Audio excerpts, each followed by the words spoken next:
Kıyaş nurlarından, yemli yazlar sulaşından,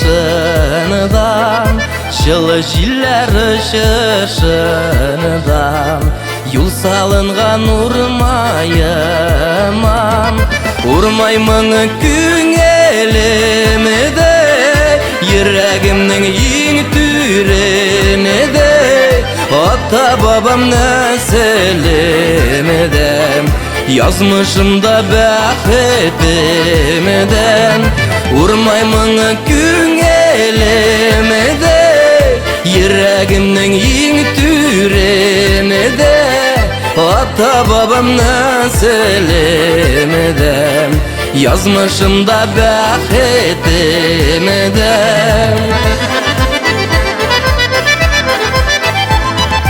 Urmayım seni yaşlığımdan, izgi sokmağın erimden, yüreğimde bağırımdan, мәңгі sünmez xatirimden. Urmaymın küngеlimde, yüreğimnin yiğin türenide, ata babam neselimde, yazmışımda bəxetimden. Urmaymın küngеlimde, yüreğimnin yiğin türenide, ata babam neselimde, yazmışımda bəxetimden.